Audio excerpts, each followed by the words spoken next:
Robert, can I ask you, if you may, to quote some hadiths or verses from the Qur'an that you find particularly reprehensible? Well, the Qur'an in chapter 98, verse 6, it says that the unbelievers from among the people of the book, that is Jews and Christians who don't accept Islam, are the most vile of created beings. It says that the polytheists are unclean in chapter 9, verse 28. It says in chapter 9, verse 29, to fight against even the people of the book, that is primarily Jews and Christians, until they pay the jizya, which is a tax, with willing submission and feel themselves subdued, which has been the basis for the institutionalized second-class status for non-Muslims under Islamic law. Okay. You have Muhammad in a hadith saying that he says, I've been commanded to fight against people until they confess that there's no God but Allah and I am his messenger. And when they do, their lives and their property will be safe. In other words, their lives and property are not safe if they don't accept that he is the messenger of Allah. And there are many, many others. Right, I could go on. Let's bring in Imam Yunus Dudhwala, who's an Imam in East London. Imam Dudhwala, good morning to you. Good morning, good morning. You've heard Robert Spencer quote extensively from the Quran and the Hadith. How would you counter the words that he has just put out there? I think before we even go there, I think we just need to understand whether somebody like Robert Spencer or Pamela Geller should be banned in coming to this country, or whether their presence will be helpful or not. And I think that's the debate that we should be having. There should be fairness in the application of any banning orders. If we ban one extremist on the basis of hate speech, on the basis of community cohesion, not being conducive to the good of the country or to the good of the public, then it's the Home Secretary needs to decide whether they should allow Pamela Geller and Robert Spencer to come to this country, and especially on Armed Forces Day. I mean, is it going to be helpful for these individuals? Is it going to be respectful for these individuals, or is it going to be distasteful for these individuals to come and honour the memory of Drummond Rigby? Right, but what is the issue here as well, Imam Dudhwala? It's the generalisation. It's the ability of people such as Tommy Robinson, such as Robert Spencer, to be able to quote from the Quran. But there are many verses in the Bible. There are many verses. Different textbooks which can be easily taken out of context. And I think we don't have the time here to debate. But Imam, with all due respect, I'm sorry, but so often on this show we are asked by our Muslim listeners, why haven't you got an Imam on to theologically counter some of the things that are put out there? Now, you can't, unfortunately, come onto this show and evade that. We have to take this straight, because the failure to be able to do that, to counter that, is part of the problem, which allows the EDL to jump in and make up its own mind about Muslims. So as an Imam talking to Robert Spencer, and Robert Spencer has had plenty of discussions with Imams over the years, haven't you, Robert? Yes, many. Yeah, many. So can we have this discussion? He's put the quotes out there, he's said them. Now, as an Imam, someone who has studied the Quran back to front, inside out, please explain to us this context. Well, the context is, in this country, there are 3 million Muslims in the UK. They are following the Quran. I am following the Quran. Am I ordered by the Quran from the verses that he has quoted, which were from the time of 1400 years ago, during a time of jihad, a time of fighting non-Muslims at the time? Are we ordered, because I follow the Quran fully, am I ordered to kill so-and-so and so-and-so who's walking down the street, whether they are a Jew or a Muslim? No, I am not, and nor does any Muslim have a right to kill anyone on the streets of Britain, on the streets of the United States. But are Jews and Christians inferior to Muslims? No, they are not. Every person is valued. So it doesn't say that in the Quran then? If it says that, it will be in a context. So, for example, if it says they are unclean, it means they're spiritually unclean. So how do we then... Okay, so if they're spiritually unclean, then that's assumed, does it not, that they are not the equal of Muslims? No, it's not about being equal. Every person has to be respected. And that's why we can't take a life. You've heard the verse being quoted. Where's the quote? Where's the quote in the Quran that says we are all equal? That Jews and Christians and Muslims are equal. Whoever takes a life, any life, whether it's Muslim or non-Muslim, it is like taking the life of every single human being. Quite, but there isn't anything in the Quran that you can identify which actually says not on the top of my head, and I wasn't asked to be prepared for. You are an imam. I understand that, but Robert Spencer has been. He's not an imam. Yeah, but he's been. This is his field, and but Islam is your field, surely. Islam is my field, but I have not been called to discuss whether Robert Spencer and the verses of the Quran which he is quoting. I have been called to ask whether he should be allowed in to this country or not.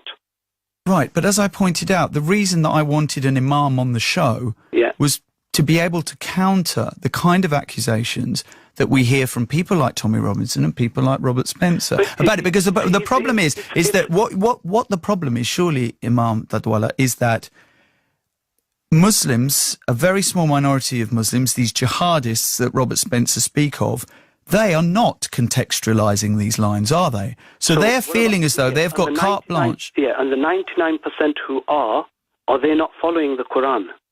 Well, the 1%, but the 1% might argue that they're not. No, but that's the 1%. There's always extremists in every single community. Absolutely true. You cannot generalize the whole community based on the extremist views.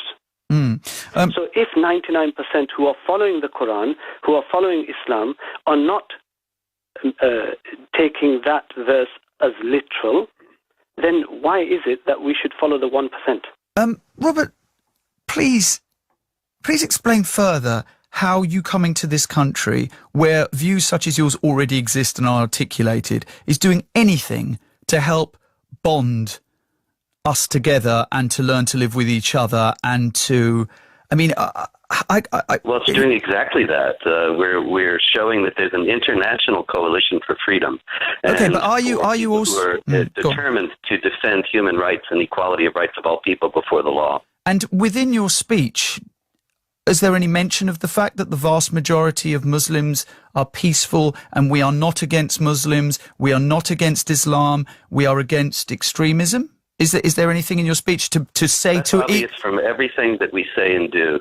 It's obvious to anyone who is fair-minded. It's obvious to anyone who's interested in truth and actually reads what we really say and listens to what we really put out at these rallies. The fact is that, like I said before, any Muslim who genuinely stands for human rights and rejects the idea of the death penalty for the apostate and the oppression of women, wife beating that is sanctioned in the Quran in chapter 4, verse 34, and so many other things. Any Muslim who rejects those things and stands for the otherwise universally accepted notions of human rights, such as were delineated in the Universal Declaration of Human Rights of the United Nations of 1948, very much invited to stand with us. Okay, Imam Dudhwala, do you want to come back at the accusation that wife beating is sanctioned in the Quran? Wife beating is not sanctioned in the Quran, and that's why I've spoken against wife beating. I always speak against wife beating. And I think what we've got to understand is, Pamela Geller, she's standing up for Israel. And, her language is vile against Muslims. It's generalized against Muslims. And that's why on a recent visit to Canada, she was banned by a synagogue. A Jewish woman, a so-called defender of Israel, is banned from speaking at a synagogue. The Toronto Board of Rabbis denounces Pamela Geller because of her visit to Canada. Why was she invited? And this is the Board of Deputies of Rabbis in Canada.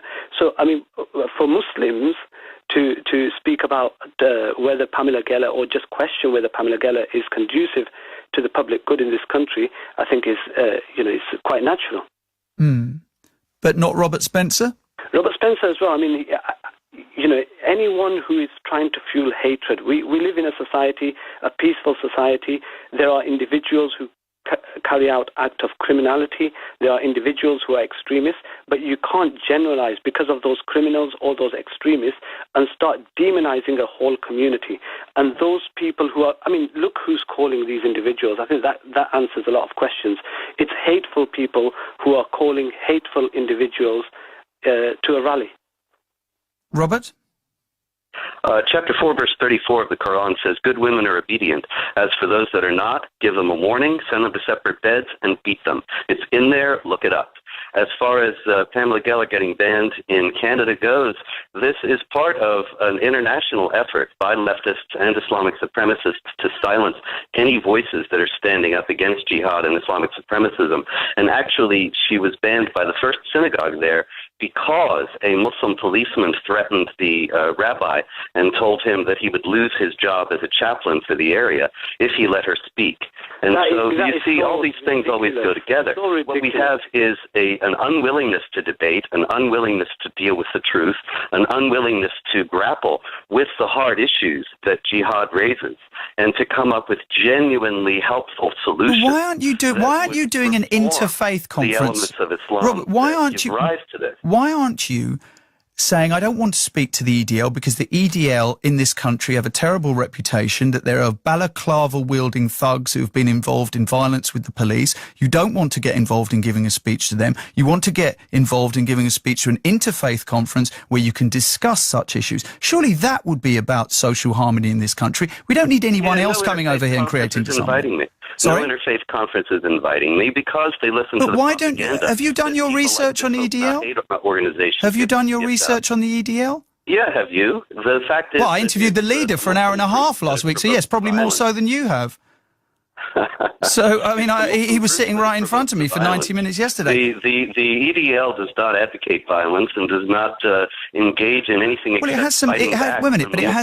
It has some very unsavoury characters who claim to be members of it, and in the same way that you condemn Islamic extremism, surely you should be condemning extremism within the EDL and having nothing to do with it. Yeah, absolutely. And so why are you speaking to them then? To know. Why do you keep interrupting me? You ask me a question. So why are you speaking to them?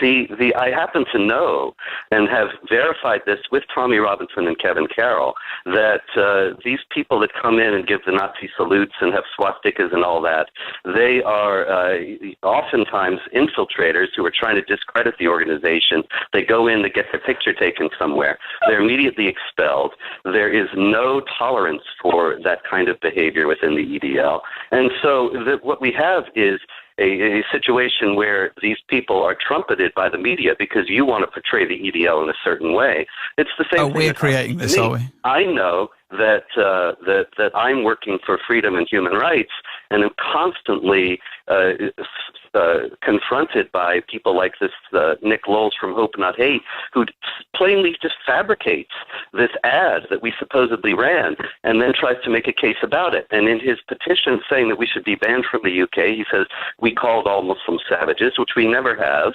So the whole thing is based on lies.